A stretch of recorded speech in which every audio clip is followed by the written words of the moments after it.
कि यार कुछ टेक्निकल इशू की वजह से जो है ना वो डिसकनेक्टिविटी हुई थी। तो मे भी पॉसिबल शायद दोबारा हो थोड़ी देर के लिए। सही है। तो अभी हम लोग उसको हमारी टीम जो है वो रिजॉल्व कर रही है। तो टेम्पररी हमने कनेक्टिविटी तो दे दी है। तो आप लोग अभी कनेक्ट रहिएगा, ठीक है। तो क्लास तो अपने पूरे टाइम पे ही ख़त्म होगी इंशाल्लाह। बाकी रही बात ये कि देखो यार जो सीसीएनए है ना, अभी कुछ लोगों को मुश्किल लग रहा होगा।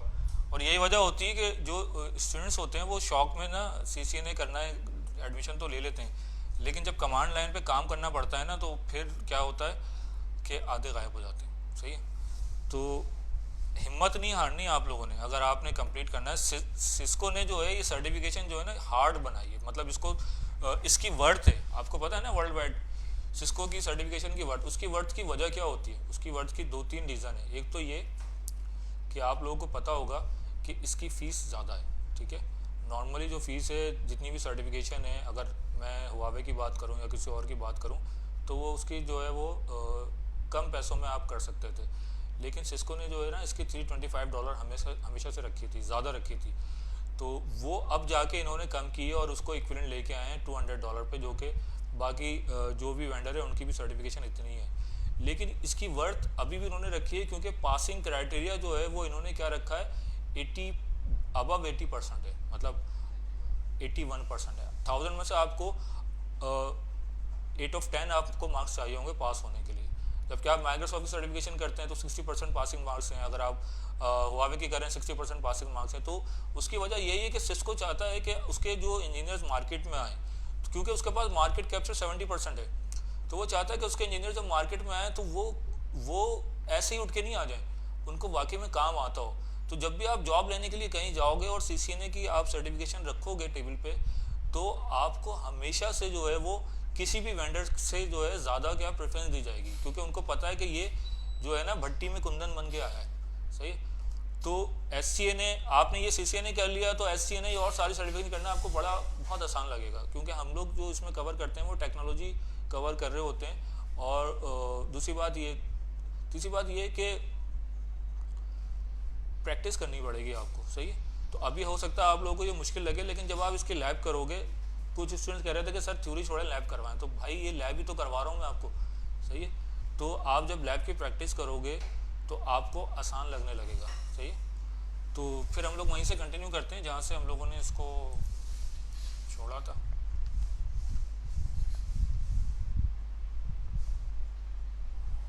मेरा तो इरादा था आप लोगों को आज जो है ओसाई लेयर रेफरेंस मॉडल करवा दूँ, लेकिन अभी तक तो मुश्किल लग रहा है।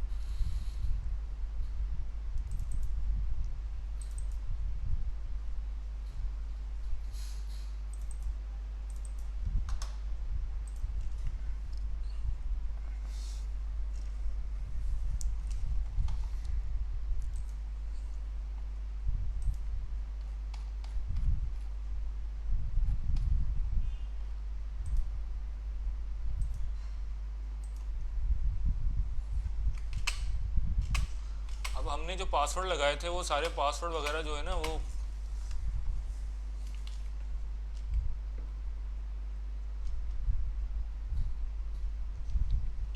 ख़त्म हो गए होंगे।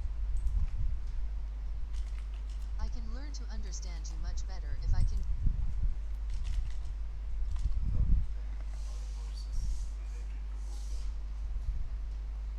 रिलेटेड टू बुक से क्या मुराद है?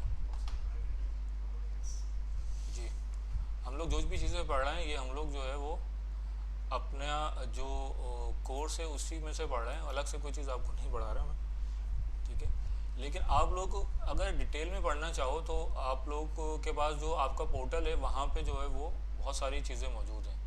सही है।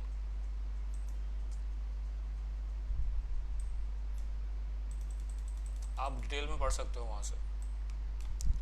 असल इशू ये होता है कि यार देखो सारी चीज़ें तो आपके पास फिंगर टिप पे मौजूद हैं। सही है। आप गूगल करो आपको सारी चीज़ें मिल जाएंगी। इनिशियल कॉन्फ़िगरेशन जो मैंने कराई है ये भी चीज़ मिल जाएगी। लेकिन वो सारी चीज़ें एक जमा करके आपको उसको समझाना कि किस चीज़ को किस तरीके से रिलेट करके समझना है। तो जब आप जो है वो बुक पढ़ना शुरू करोगे तो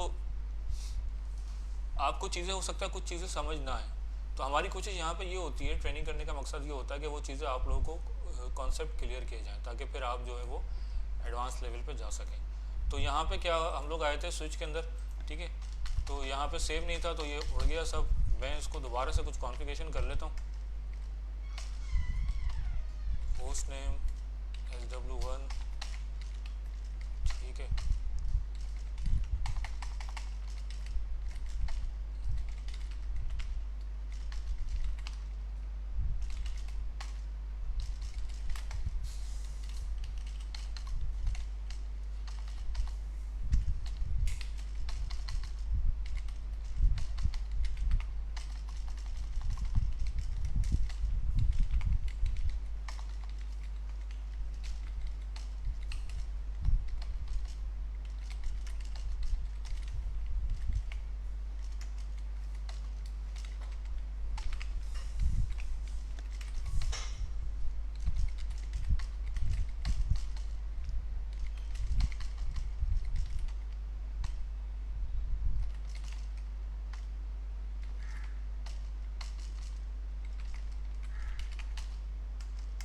ठीक है।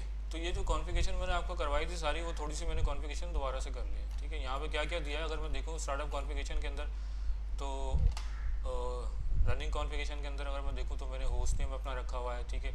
एक पासवर्ड के थ्रू मैंने एक क्लास का पासवर्ड दिया हुआ है और एक पासवर्ड मैं यहाँ पे दे देता हूँ सीक्रेट के थ्रू भी, ठीक है।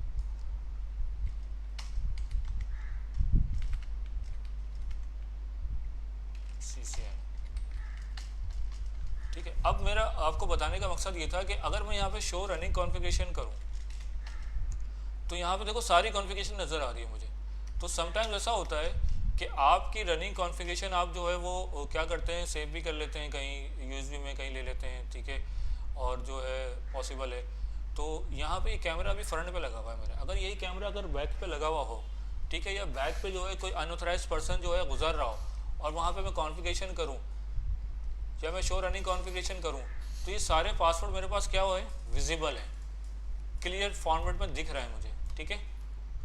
यहाँ पे सिर्फ एक पासवर्ड जो है वो कौन सा पासवर्ड है, सीक्रेट वाला, जो कि एनक्रिप्टेड है। बाकी सारे पासवर्ड मेरे क्या हैं, क्लियर टेक्स्ट फॉरवर्ड। तो मैं इसको चाहता हूँ कि ये सारे पासवर्ड मेरे क्या हो जाएं, इनक्रिप्टेड हो जाएं। तो उसकी एक कमांड होती है, ठीक है, वो कमांड मैं आपको बता देता हूँ। कॉन्फ़िगर टर्मिनल, ठीक है, सर्विस पासवर्ड इंक्रिप्शन, ठीक है।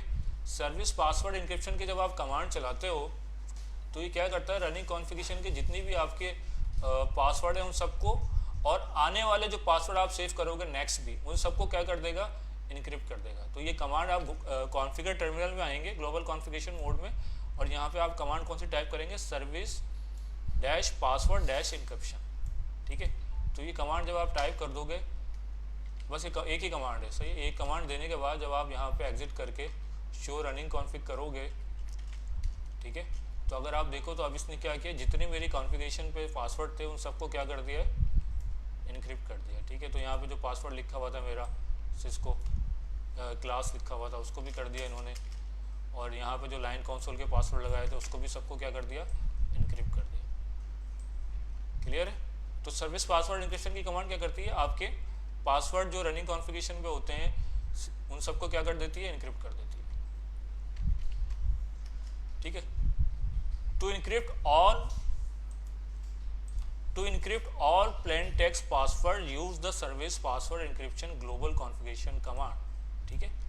तो ये क्या करेगी, आपके पासवर्ड को क्या कर देगी, सबको इनक्रिप्ट कर देगी। और कोई भी जो है अगर जो आपकी रनिंग कॉन्फ़िगरेशन देखना चाहे या किसी तरीके से वो हासिल भी कर ले, तो वो आपके पासवर्ड को नहीं क्या कर सकता, तोड़ सकता।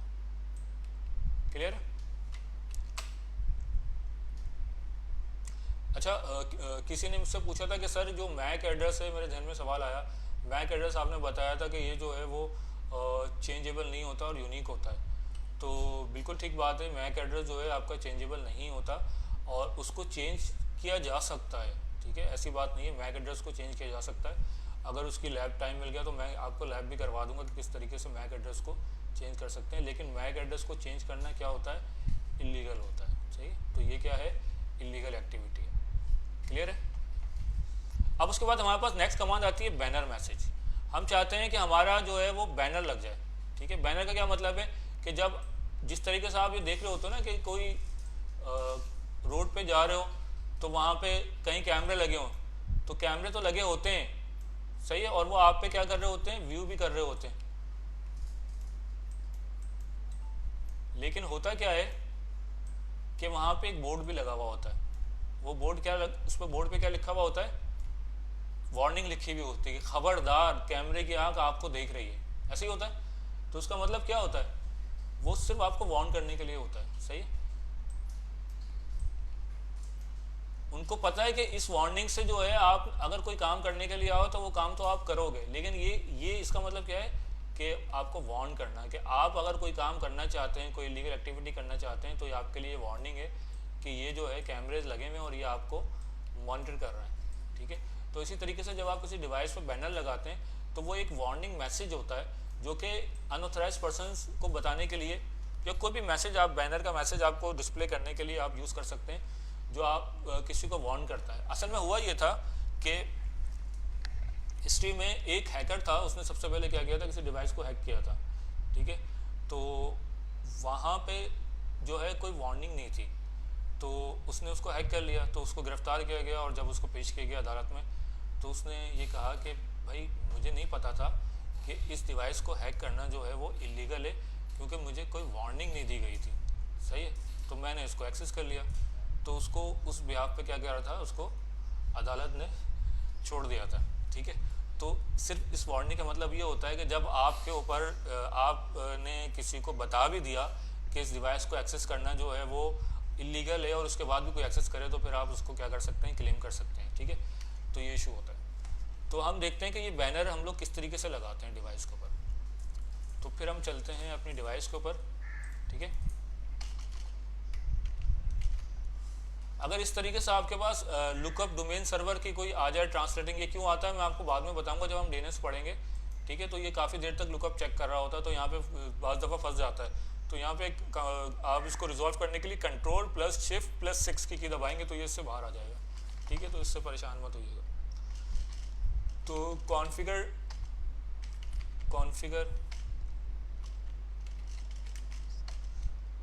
टर्मिनल में क्या है, बैनर MOTD क्या है, मैसेज ऑफ द डे, ठीक है। और इसके बाद आपको एक डेलिमिनेटिंग कैरेक्टर लगाना पड़ता है, ठीक है। अगर मैं क्वेश्चन मार्क डालूं तो यहाँ ये बोल भी रहा है कि डेलिमिनेटिंग कैरेक्टर आप यूज़ करेंगे कोई भी, ठीक है। तो यहाँ पे कौन सा यूज़ करूँगा मैं, हैश, ठीक है। हैश कैरेक्टर कोई भी यूज़ करते हैं, लेकिन अगर मैं यहाँ पे कोई भी यूज़ करूँ, इसका मतलब ये है कि अगर मैं टी यहाँ यूज़ करूँ तो मैं टी के बाद भी अपना बैनर दे सकता हूँ, लेकिन जहाँ भी आपके टेक्स्ट में टी आएगा तो वहाँ पे क्या होगा, वो बैनर आपका कंप्लीट हो जाएगा, ठीक है। तो ये सिर्फ स्टार और स्टॉप करने के लिए होता है। तो यहाँ पे नॉर्मली हम क्या यूज़ करते हैं, हैश के बाद जो भी आप टाइप करेंगे वो क्या होता है, आपका बैनर होगा, और उसको फिर आपको एंड किससे करना पड़ेगा, हैश से ही करना पड़ेगा। तो यहाँ पे मैं देता हूँ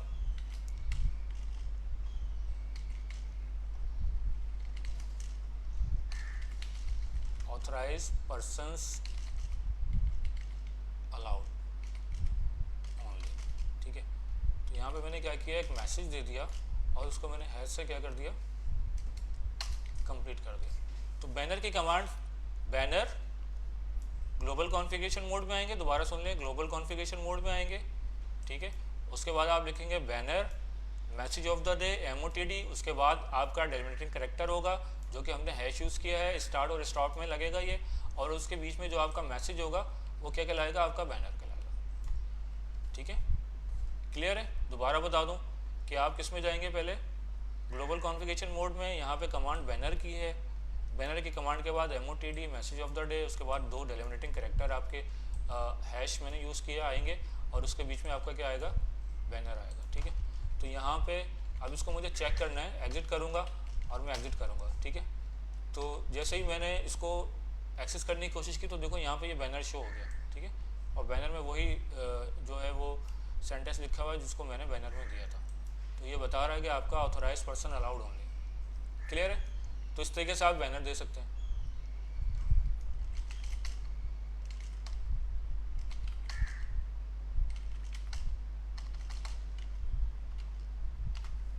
बैनर की कमांड समझ आ गई। A banner message is important to warn unauthorized person from attempting to access the device, ठीक है। To create a banner of the day on the network device use the banner MOTD, ठीक है। उसके बाद आप जो है वो हैश देंगे और उसके बाद मैसेज देंगे और उसके बाद उस हैश को क्लोज कर देंगे और ये कमांड कहाँ चलेगी आपकी ग्लोबल कॉन्फ़िगरेशन मोड के अंदर, ठीक है। लगा लोगे अब बैनर आप लोग इंशाल्लाह। अच्छा, ये मैंने आपको बता दिया सेव करने की कमांड मैं आपको पहले बता चुका हूँ। There are 2 system file that store in device configuration startup configuration, ठीक है, जो कि कहाँ स्टोर हो रही होती है आपकी NVRAM के अंदर, ठीक है। एक रनिंग कॉन्फ़िगरेशन ये भी आपको मैंने बता दी जो कि कहाँ हो रही होती है आपकी रैम के अंदर, ठीक है। It reflects the current configuration, running configuration क्या करती है, reflects the current configuration, modify a running configuration effects the operation of the Cisco device immediately, सही है। तो कोई भी आपका चेंजेस करेंगे फौरन आपको उसका इफेक्ट दिखा रहा होता है। RAM is a volatile memory, it loses all of its content when the device is powered off or restarted, ठीक है। तो ये आपकी जो है वो आपके सारा कंटेंट जो है वो क्या हो सकता है, लूज हो सकता है अगर आप इसको स्टार्टअप कॉन्फ़िगरेशन में सेव ना करें। जबकि आपकी startup configuration it contains all the command that will be used by the device upon startup और reboot, flash does not lose its content when the device is powered off. तो ये use कहाँ पे हो रही होती है आपकी फ्लैश में, जो कि आपकी क्या है NVRAM, ठीक है। और इसी फ्लैश के अंदर आपका जो है वो IOS भी होता है। वो IOS हम देखेंगे जब मैं राउटर आपको कॉन्फ़िगरेशन कराऊंगा ना, तो मैं आपको बताऊंगा कि इसको किस तरीके से स्टेप बाय स्टेप कॉन्फ़िगरेशन होती है, ठीक है। तो ये अभी आपके लिए थोड़ा ज़्यादा हो जाएगा। अच्छा, यहाँ पे मैंने आपको रीलोड की कमांड बताई। रीलोड की कमांड क्या करती है, रीस्टार्ट कर देती है डिवाइस को, ठीक है। और अगर आपने स्टार्टअप कॉन्फ़िगरेशन में सेव नहीं किया होगा तो आपका डेटा लॉस हो जाएगा सारा, सही है।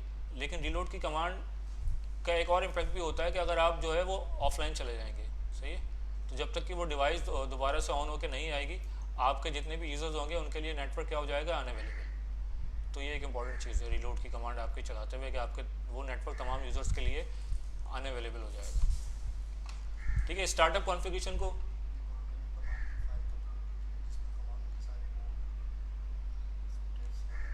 हाँ मैं कर दूंगा, ठीक है। एक अभी थोड़ा सा और पढ़ लो तो मैं जो है वो एक चीट शीट दे दूंगा, सही है। उसमें जो है वो सारी कमांड्स होंगी, पूरे CCNA की कमांड्स होंगी सारी। वो कमांड आपको काफ़ी हेल्प करेगी, वो शीट जो है ना वो मैं शेयर करवा दूंगा आपसे, ठीक है। बल्कि मुझे याद दिला देना तो मैं आज कल में ही करवा दूंगा। लेकिन फिर मैं बता दूं कि ये जो कमांड जो है ना याद करने से भी याद नहीं होगी, ये भी बता दूं मैं, सही है। तो जिस तरह मैं आपको लेके चल रहा हूँ तो आप उस चीज़ को समझें तो वो ज़्यादा बेहतर होगा आपके लिए। आप इसकी प्रैक्टिस करें और प्रैक्टिस करें। आप देखो हमारे पास दो तरह की मेमोरी होती है। एक हमारे पास होती है शॉर्ट टर्म मेमोरी, एक हमारे पास होती है लॉन्ग टर्म मेमोरी, सही है। बचपन में अगर आपने कभी साइकिल चलानी सीखी होगी ना तो आप 50 साल के भी हो जाओगे ना, अगर आपने 50 साल तक साइकिल नहीं चलाई है तो आप जो है वो भूलोगे नहीं, सही। थोड़ा सा आप लड़खड़ाओगे और उसके बाद आप चलाना शुरू कर दोगे। क्यों? क्योंकि वो सारा प्रोसीजर जो होता है वो आपकी किस में, लॉन्ग टर्म मेमोरी में सेव हो जाता है। अगर आप जो है लॉन्ग टर्म मेमोरी में सेव नहीं होता तो आप वो भूल चुके होते हैं, सही है। तो रिपीटिशन जो है ना वो क्या करता है, बार बार एक चीज़ को रिपीट करना। जब आप उसको 50 या 100 दफ़ा उस कमांड को लिखोगे और उसको टाइप करोगे तो वो ऑब्वियसली आपके जो है वो लॉन्ग टर्म मेमोरी में चली जाएगी। फिर जब आप काम करने बैठोगे तो फिर आपके लिए इतनी मुश्किल नहीं होगी, वो फ़ौरन से याद आ जाती है। और मैंने जिस तरीके से आपको हेल्प बताई है कि iOS आपको हेल्प करता है उस कमांड को परफॉर्म करने के लिए, तो आपको याद रहेगी, सही है। तो मैं दे दूंगा आप लोगों को कमांड भी सारी दे दूंगा, कोई इशू नहीं है। लेकिन फिर बता रहा हूँ कि कमांड को याद रखने का बेस्ट तरीका क्या है कि आप उसकी प्रैक्टिस करें। 1 दफ़ा, 2 दफ़ा, 3 दफ़ा, 4 दफ़ा, 10 दफ़ा, 50 दफ़ा, जितनी दफ़ा भी आप कर सकते हैं आप करें, जब तक कि आप उसमें परफेक्ट ना हो जाए, ठीक है। तो हमारे पास जो है इरेज कॉन्फ़िगरेशन, हम लोग इरेज भी कर सकते हैं स्टार्टअप कॉन्फ़िगरेशन को। उसकी कमांड क्या होती है कि प्रिविलेज मोड में इरेज स्टार्टअप कॉन्फ़िगरेशन, तो आपकी स्टार्टअप कॉन्फ़िगरेशन इरेज हो जाएगी। तो राउटर जो है आपका या स्विच जो है आपका फिर कहाँ चला जाएगा, बिल्कुल जिस तरह आपने पहली दफ़ा उसको खोला हुआ डब्बे से, सारी कॉन्फ़िगरेशन उसकी इरेज हो जाएगी। तो इस तरीके से आप चाहते हैं कि इरेज करना तो आप कर सकते हैं, ठीक है। लेकिन ये कमांड जो है ना कभी एक रियल टाइम एनवायरनमेंट में मत चलाना, वरना फिर लेने के देने पड़ जाएंगे तुम लोगों को, सही है। ये वहाँ कमांड होती है जब आप सोचते हैं कि यार मेरे डिवाइस का पासवर्ड मैं भूल गया हूँ ठीक है, और आप उस पासवर्ड को क्रैक करते हैं मुख्तलिफ तरीक़ों से, पासवर्ड ब्रेक करने की भी लैब करवानी है आपको, सही है। तो किस तरीके से जो है आपने पासवर्ड जो है, हो सकता है ना भाई आपने आज पासवर्ड रखा है इस डिवाइस का कंसोल मोड में, कुछ भी पासवर्ड रखा, 4 दिन बाद आप वो पासवर्ड ही भूल गए, आप उसको कैसे करें, तो वो पासवर्ड को ब्रेक किया जाता है कि इस डिवाइस का पासवर्ड कैसे ब्रेक किया जाए, ठीक है। तो आप पासवर्ड ब्रेक करने के बाद, या फिर आप चाहते हैं एक नए एनवायरनमेंट में वो डिवाइस लगाएं, तो फिर आप क्या करते हैं उसकी कॉन्फ़िगरेशन सारी इरेज कर देते हैं। तो ये डिपेंड करता है कि आप किस सिनेरियो में इस कमांड को यूज़ कर रहे हैं, तो वहाँ पे आप इरेज स्टार्टअप कॉन्फ़िगरेशन करते हैं, ठीक है।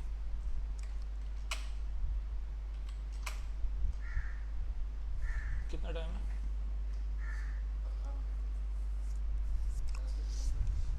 नहीं अभी तो कर देते हैं, इनका अभी काम है काफ़ी। मैं तो आज सोच रहा था वैसा रेफरेंस मॉडल करवा दूँ इनको, लेकिन वो पॉसिबल नहीं हो पाएगा, ठीक है। अच्छा तो अब हमारे पास 2 तरह के एड्रेसेस होते हैं, ठीक है। यहाँ पे आप लोगों ने इनिशियल कॉन्फ़िगरेशन देख ली, अब हम होस्ट की थोड़ी कॉन्फ़िगरेशन देखते हैं। होस्ट मतलब एंड डिवाइसेस या पीसीज। हमारे पास 2 तरह के जो है वो एड्रेसेस होते हैं। एक हमारे पास होता है मैक एड्रेस, मैंने बताया था, और एक होता है हमारे पास आईपी एड्रेस, ठीक है। तो मैक एड्रेस जो होता है वो तो प्री डिफाइंड होता है आपके नेटवर्क कार्ड में, आपको देने की ज़रूरत नहीं पड़ती, ना कॉन्फ़िगर करने की ज़रूरत है, वो डिवाइस के अंदर बिल्ट इन होता है। आपको कॉन्फ़िगर करने की क्या ज़रूरत पड़ती है? आईपी एड्रेस, ठीक है। डिवाइस में आईपी एड्रेस, आईपी एड्रेस आपका क्या होता है 32 बिट पे जो है वो 32 बिट का होता है। 32 बिट का क्या मतलब है? अगर मैं इसको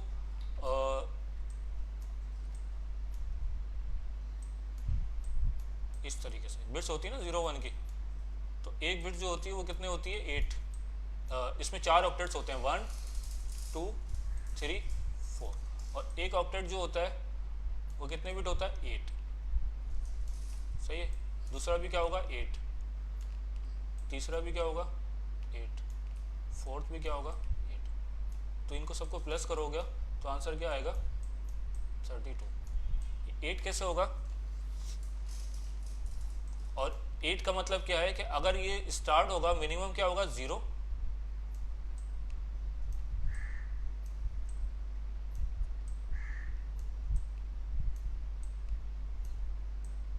ऐसे ही होगा ना 8 बिट, मिनिमम 0 और मैक्सिमम क्या होगा 1। एक बिट की बात, एक ऑक्टेट की बात कर रहा हूँ मैं, ठीक है, एक ऑक्टेट की बात कर रहा हूँ। तो यहाँ पे क्या होगा 1। तो अगर मैं इसको डेसिमल में कन्वर्ट करूँ तो ये क्या कहाँ तक जाएगी वैल्यू 0, और ये कहाँ जाएगी 255। समझ आ गई? तो ये जो ऑक्टेट है इसकी वैल्यू मिनिमम 0 और मैक्सिमम कहाँ तक जा सकती है 255। 255 से ऊपर नहीं जाएगी, ठीक है। तो structure of an IP address is called dotted decimal notation is represented by 4 decimal numbers between 0 minimum to maximum 255। तो ये 0 से 255 तक इसकी वैल्यू जा सकती है। तो आईपी एड्रेस जब भी आप देखेंगे तो आपको मिनिमम क्या होगा 0 और मैक्सिमम कहाँ होगा 255 तक। एक ऑक्टेट की बात कर रहा हूँ मैं, ठीक है। और इसी तरीके से अगर इसका सबनेट मास्क की बात करें, इसको हम लोग डिटेल में देखेंगे जब हम लोग आईपी एड्रेस देखेंगे। तो सबनेट मास्क भी जो होगा इसका, वो सबनेट मास्क जो होता है वो इसका शो कर रहा होता है कि इसमें नेटवर्क पोर्शन कौन सा है और होस्ट पोर्शन कौन सा है, ठीक है। इसमें अभी इतना परेशान होने की जरूरत नहीं है, ये मैं जब करवाऊंगा आईपी एड्रेस तो बहुत डिटेल में समझा दूंगा आप लोग, ठीक है। और एक आपके पास गेटवे होता है, 3 तरह की इसमें आपके पास कॉन्फ़िगरेशन होती है। गेटवे क्या होता है, मैंने आपको बताया था कि राउटर की आईपी, जो आपके नेटवर्क से बाहर जाने का रास्ता होगा राउटर, उसकी जो इंटरफेस की आईपी होगी वो क्या होगा गेटवे, जो कि आप क्या कर रहे होते हैं पीसी में कॉन्फ़िगर कर रहे होते हैं, ठीक है। तो ये 3 तरह की हमारे पास फील्ड्स होती हैं पीसी के अंदर, IP address, subnet mask and default gateway जो आप देते हैं। और इसके बाद आपके पास डीएनएस की भी होती है। डीएनएस अभी छोड़ दो, ये कंपलसरी नहीं है, लेकिन आप ये कॉन्फ़िगरेशन भी कर सकते हैं। रिपीट करूँ भाई, देखो आपके पास जो आईपी एड्रेस होता है वो कितने बिट होता है 32 बिट। 32 बिट का मतलब क्या है 2 की पावर 32।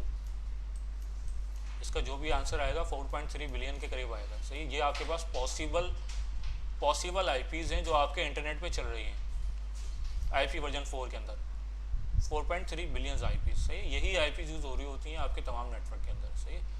तो आपके जितने भी नेटवर्क्स, जितनी भी आईपी एड्रेसेस होंगे वो आपके इसी रेंज के अंदर आएंगे।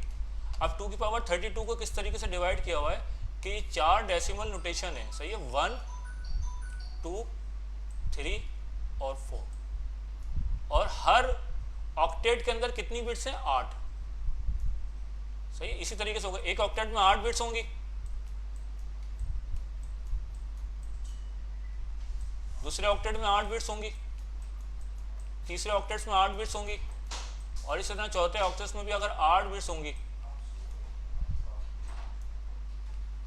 तो ये किस तरीके से बनेगा, 8 बिट 8 बिट 8 बिट और ये 8 बिट, तो ये टोटल कितना हो गया, इसको प्लस करोगे 32, इस तरीके से 32 बिट बनता है, ठीक है। उसके बाद मैंने आपको बताया कि इस एक ऑक्टेट की अगर बात करूं तो मिनिमम वैल्यू क्या हो सकती है, बाइनरी की अगर बात करें तो या तो सारे जीरो होंगे, ऐसे ही होता है ना यार, बाइनरी और डेसिमल में क्या होता है, या तो जीरो होगा या 1 होगा, तो अगर मैं मिनिमम की बात करूं तो या तो सारे जीरो होंगे जो कि डेसिमल में क्या आएगा, जीरो, या फिर क्या होंगे, सारे 1 होंगे जो कि अगर डेसिमल में कन्वर्ट करूंगा तो उसकी वैल्यू क्या आ जाएगी, 255। अब ये 255 कैसे आई,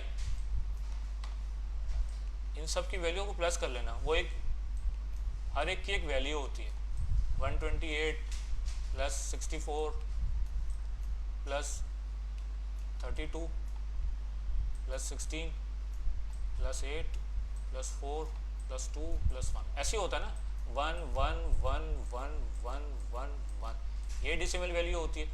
तो ये सारे 1 है तो इन सबको प्लस करोगे तो क्या वैल्यू आएगी, 255। मैं आपको फिर बता रहा हूँ कि हम लोग ये चीज़ जो है ना डिटेल में देखेंगे, अभी हम लोग सिर्फ ये देख रहे हैं, IP एड्रेस जब हम पढ़ेंगे तो मैं आपको और डिटेल में बताऊंगा ये चीज़ें ना, ताकि आपको समझ आ जाएगा इसको किस तरह क्लासीफाई करते हैं। अभी हम सिर्फ ये देख रहे हैं कि हमारी जो होस्ट डिवाइस है उस पर सिर्फ हमारे पास 3 टाइप की हमारे पास फील्ड्स होती हैं, एक हमारे पास IP एड्रेस होता है, एक सबनेट मास्क होता है, और एक हमारे पास डिफ़ॉल्ट गेटवे होता है। IP एड्रेस क्या होता है, इसका एड्रेस होगा पर्टिकुलर होस्ट का, ठीक है, और सबनेट मास्क ये बता रहा होता है कि इस एड्रेस के अंदर नेटवर्क बिट कौन सी है और होस्ट बिट कौन सी है, सही है। तो वो भी आपको समझने की भी जरूरत नहीं है, जब हम लोग इस पर बात करेंगे IP एड्रेस पे तो मैं आपको बता दूंगा। और एक हमारे पास गेटवे होता है जो कि हमें देना पड़ता है, तो वो गेटवे की फील्ड कहाँ से आती है, मैंने आपको बताया था कि आपके नेटवर्क की जो राउटर लगा होगा बाहर जाने का रास्ता, तो उसकी जो IP होगी वो आपका क्या आ जाएगा, गेटवे के अंदर आ जाता है, ठीक है। तो इस तरीके से ये आपका कॉम्बिनेशन बनता है आपका IP एड्रेस का। तो यहाँ पे जो है वो आपको IP एड्रेस अगर सिस्टम को कॉन्फ़िगर करना हो, अच्छा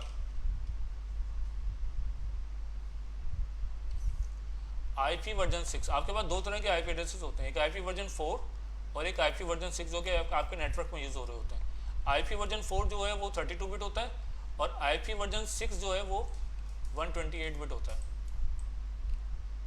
ठीक है। अभी सिर्फ इतना ही समझो, इससे ज़्यादा समझने की ज़रूरत नहीं है, फिर मैं बताऊँगा डिटेल में, सही है।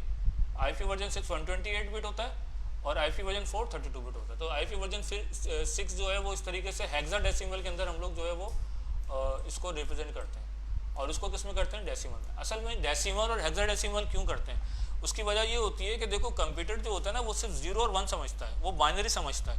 तो डेसिमल और हेक्साडेसिमल जो वैल्यू होती है ये हमारे याद रखने के लिए होती है, सही है। कंप्यूटर उसको कन्वर्ट करता है डेसिमल को बाइनरी में, और उसके हिसाब से क्या कर रहा होता है, प्रोसेस कर रहा होता है, ठीक है। तो हम ये बाइनरी टू डेसिमल कन्वर्जन आप लोग थोड़ा सा पढ़ लेना कि डेसिमल टू बाइनरी कन्वर्जन किस तरीके से होती है, या हेक्साडेसिमल टू डेसिमल कन्वर्जन या हेक्साडेसिमल टू बाइनरी कन्वर्जन किस तरीके से होती है। ये बेसिक चीज़ें आप लोग पढ़ लेना, ताकि जब हम लोग IP एड्रेस पढ़ रहे होंगे नेक्स्ट क्लास में तो आप लोगों को परेशानी ना हो कि कन्वर्जन किस तरीके से होती है, ठीक है। तो इसको हम लोग अभी फिर देखते हैं, ठीक है। अच्छा, इस तरीके से ही कॉन्फ़िगर करते हैं हम लोग IP वर्जन 6 का एड्रेस और IP वर्जन 4 का एड्रेस PCs के अंदर, ताकि वो कम्युनिकेट कर सकें। अच्छा, इसके अलावा हमारे पास इंटरफेसेस होते हैं, आपके जो स्विचेस लगे होंगे तो वो स्विच के फिजिकल इस तरीके से आपको नज़र आ रहा होगा स्विच, और इसमें बहुत सारी पोर्ट्स होती हैं जिस पे आप क्या करते हैं, अपनी डिवाइसेस को एंड डिवाइसेस को कनेक्ट करते हैं, ठीक है। तो ये पोर्ट्स क्या कहलाती है, आपकी इंटरफेसेस या पोर्ट्स कहलाती हैं ये। तो नंबर ऑफ पोर्ट्स कितनी है आपकी डिवाइस पे, ये जो है आपको कैसे पता लगेगा, ये देखते हैं हम इसको, ठीक है। यहाँ मैं स्विच खोला, अगर मैं इसको यहाँ पे ओपन करूँ तो फिजिकल में देखो आपको यहाँ नज़र आ रहा होगा, ठीक है। ये आपकी क्या है, फिजिकल पोर्ट्स हैं। अगर आप यहाँ काउंट भी करोगे तो यहाँ पे कितनी पोर्ट्स हैं मौजूद इस वक्त, 24, ठीक है। तो अगर मैं देखना चाहूँ कि मेरे पास डिवाइस में कितनी पोर्ट्स अवेलेबल हैं,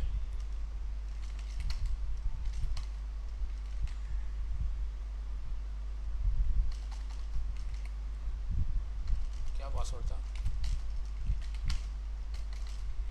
तो उसके लिए कमांड कौन सी है? शो आईपी प्रिविलेज मोड में इंटरफेस ब्रीफ, ठीक है। शो आईपी इंटरफेस ब्रीफ की कमांड आपको क्या दिखाती है? आपकी स्विच या राउटर के ऊपर अवेलेबल पोर्ट्स जो हैं वो आपको दिखा देती है, ठीक है। तो अगर मैं यहाँ पे देखूँ तो आपके पास इसने क्या किया, देखो यहाँ ये कमांड चलाई है मैंने, ठीक है। उसके बाद उसने मुझे क्या किया, सारी पोर्ट्स दिखा दी कि इस वक्त कितनी पोर्ट्स अवेलेबल हैं। तो 24 पोर्ट्स आपके पास फास्ट इथरनेट की पोर्ट होती है, 100 Mbps होती है, और गीगा की पोर्ट जो होती है 1 Gbps पर काम कर रही होती है। तो आपके पास 24 पोर्ट्स अवेलेबल हैं जिस पे आप 24 डिवाइसेस कनेक्ट कर सकते हैं। क्लियर है? तो जितनी पोर्ट्स होंगी आप उतनी डिवाइसेस को क्या कर सकते हैं, फिजिकली कनेक्ट कर सकते हैं, ठीक है। और आपके पास 24 जो है पोर्ट्स अवेलेबल हैं फास्ट इथरनेट की, और 2 पोर्ट्स आपके पास अवेलेबल हैं गीगा की, ठीक है। तो इस कमांड से आप क्या कर सकते हैं, अवेलेबल पोर्ट्स को स्विच या राउटर पे चेक कर सकते हैं कि कितनी पोर्ट्स आपके पास अवेलेबल है। Show IP interface brief. अच्छा, यहाँ पे ये है कि देखो ये 0/1 का क्या मतलब है, ठीक है। तो ये पोर्ट स्टार्ट हो रही है 1 से। बाज़ दफ़ा ऐसा होता है कि आपके पास जो है वो स्विच के अंदर मॉड्यूल्स लगा देते हैं हम लोग, सही है। अगर मैं यहाँ की बात करूँ, ठीक है, तो मॉड्यूलर स्विचेस जो होते हैं इसमें क्या होता है कि आप मॉड्यूल लगा देते हैं। जिस तरीके से आपकी जो सिस्टम के अंदर ना रैम की स्लॉट्स एक्सपेंशन स्लॉट्स होती हैं। अगर आपने सिस्टम का कभी मदरबोर्ड खोला हो तो मदरबोर्ड के अंदर देखा हो तो यहाँ पे स्लॉट्स होती हैं जिसमें आप कभी ग्राफिक कार्ड लगा देते हैं, ठीक है, या आप इसमें वायरलेस कार्ड लगा देते हैं मदरबोर्ड की, या फिर आप इसके अंदर कोई और एक्सपेंशन कार्ड लगा देते हैं, ठीक है। तो ये स्लॉट्स कहलाते हैं जिसमें आप क्या करते हैं, जो है वो कार्ड्स लगा देते हैं। इसी तरीके से आपके स्विचेस के अंदर आपके मॉड्यूल्स होते हैं कुछ, तो मॉड्यूल में क्या कर रहे होते हैं, आप ऐड कर देते हैं मॉड्यूल। अच्छा, टाइम हो गया।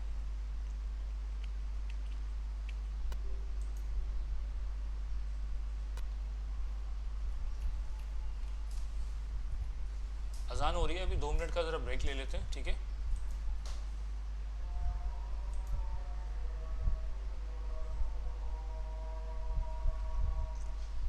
इसके बाद 5 मिनट बस क्लास और कंटिन्यू करेंगे, फिर इंशाल्लाह ख़त्म करेंगे। मैं चाहता हूँ कि टॉपिक कंप्लीट हो जाए। अजान हो रही है।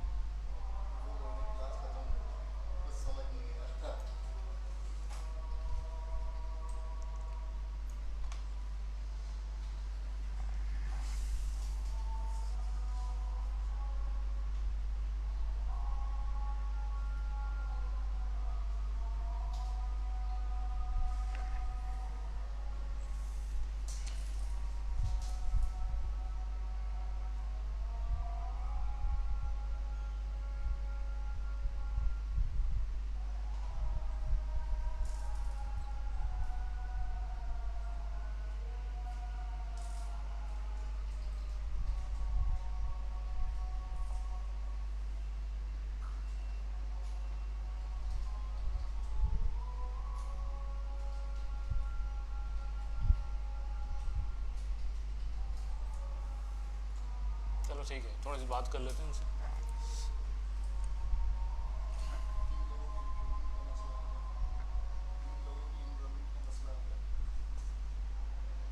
क्या इशू है?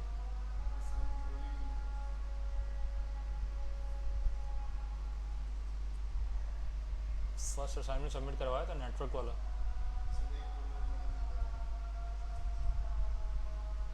अच्छा, बाकी नहीं करवाया? पूछना पड़ेगा।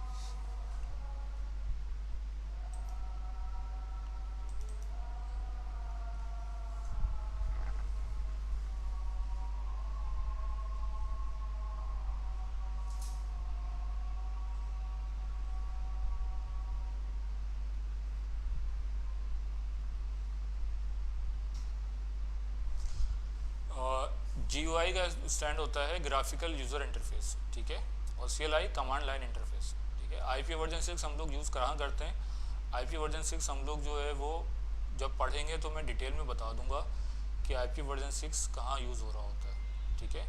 लेकिन आजकल की डिवाइसेस दोनों IP एड्रेसेस को सपोर्ट करती है, IP वर्जन 4 को भी और IP वर्जन 6 को भी।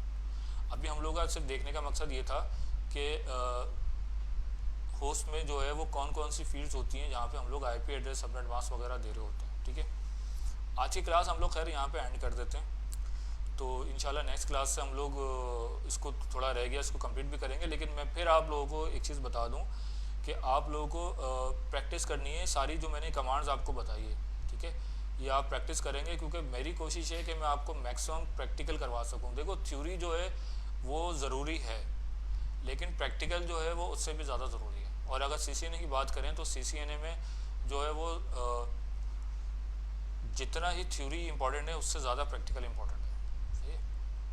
और प्रैक्टिकल जब तक नहीं करेंगे आप, आपके कॉन्सेप्ट क्लियर नहीं होंगे। आपको वो लैब जो भी मैं करवा रहा हूँ वो परफॉर्म करनी बहुत ज़रूरी है, ठीक है। और कोई इशू, कोई क्यूरी, ठीक है। तो आज की क्लास हम लोग यहाँ पे एंड करते हैं, फिर इंशाल्लाह इनरोलमेंट का मसला तो यार देखो सर अली मुगल अभी आए नहीं है, मैं उनसे बात कर लेता हूँ कि क्या इशू है। इनरोलमेंट जो है वो नॉर्मली वही देख रहे होते हैं कि क्या इशू है, तो आप उनसे कांटेक्ट करें, तो वो इंशाल्लाह रिजॉल्व करेंगे ये इन इशूज़ को, ठीक है। बाकी वो अगर आते हैं तो मैं उनसे भी बात कर लेता हूँ इस हवाले से। और कोई इशू किसी को? यार तुम लोग भाई एक चीज़ गुजर गई तो उसको छोड़ दो ना, आगे बढ़ो मेरे भाई, मेरे दोस्तों, मेरे भाइयों, आगे बढ़ो, सही है। क्विज हो गया, कौन फेल हुआ कौन पास हुआ अभी उसको छोड़ दो, ठीक है। अच्छा एक चीज़ मैं बताऊं कि आप लोग जो है ना मैंने आपको बताया कि जो है आप लोग जो कुछ करते हो ना तो वो सारी चीज़ें हमें पता लग रही होती हैं पोर्टल पे। तो कुछ लोग ये मत समझें कि जो है आप लोग जो है वो जो लोग जिन लोग कर रहे हैं या जिन्होंने किया है उनको समझ आ जाएगी मेरी बात, कि आप लोगों ने जो टैब खोल खोल के जो पेपर दिए हैं वो सारे पता हैं मुझे कि कौन स्टूडेंट्स ने ये किया है और कौन ने नहीं किया, और जिन स्टूडेंट्स ने जो है वो क्वेश्चंस शेयर किया है प्राइवेट ग्रुप्स में मुझे वो भी पता है, ठीक है। तो और जिन स्टूडेंट ने सही तरीके से दिया मुझे वो भी पता है। तो आप लोग ये मत समझना कि जो है ना ये चीज़ें जो है आपको जो है शॉर्ट टर्म सक्सेस का कोई शॉर्टकट नहीं होता, सही है। तो मैं आप लोगों को रिकमेंड करूँगा कि आप लोग जो है वो इस वक्त जो है वो इस चीज़ पर ध्यान दो जो आपके लिए ज़्यादा इम्पोर्टेंट है, सही है। इंशाल्लाह ताला अभी मैंने आपको सर से बात किए बगैर मैंने आप लोगों को बता दिया है कि हम लोग अभी फ़िलहाल आप लोगों को कोर्स से जो है वो डिसकंटिन्यू नहीं करेंगे। नेक्स्ट क्विज की तरफ आप लोग देखें, उसके लिए तैयारी करें, जो अभी पढ़ाया गया है उस पर फोकस करें ताकि नेक्स्ट क्विज आप लोग अच्छा सा कर सकें, ठीक है। तो पिछला जो हो गया उसको अभी छोड़ दें, ठीक है। अगर उसको रीटेक का कोई ऑप्शन आता भी है तो वो भी आपको बता दिया जाएगा, ठीक है। लेकिन अभी जो है वो जिनका स्टूडेंट्स का रह गया है वो ज़्यादा परेशान ना हो, ठीक है। स्लाइड शेयर कर दूँ, स्लाइड में कर दूँगा, वैसे मैं करता रहा हूँ, फेसबुक पे भी मैंने बीच में किए हैं, अभी भी कर दूँगा। और स्लाइड शेयर करने से ज़्यादा इम्पॉर्टेंट चीज़ है आपका वीडियो को देखना गौर से, ठीक है। तो ये प्रैक्टिस लैब जो मैंने करवाई है स्लाइड तो मैं मौजूद है, मैं करवा दूँगा, चले, ठीक है। और कुछ, और कोई क्यूरी? तो सवाल तो कर रहे हो ना यार, हमारे पास सर काशिफ मौजूद हैं जो जवाब दे रहे होते हैं, फिर मैं भी आप लोगों को रिप्लाई कर देता हूँ जवाब का। और कोई इशू आता है तो आप जो है वो इसी वीडियो के नीचे जो कमेंट्स हैं वहाँ पे आप कमेंट्स कर सकते हो और सर काशिफ आपको उसका रिप्लाई इंशाल्लाह ताला दे देंगे कोई भी इशू आता है तो। नहीं, नेक्स्ट सैटरडे अगर वर्किंग डे होगा तो इंशाल्लाह हमारी क्लास नेक्स्ट सैटरडे भी होगी, ठीक है।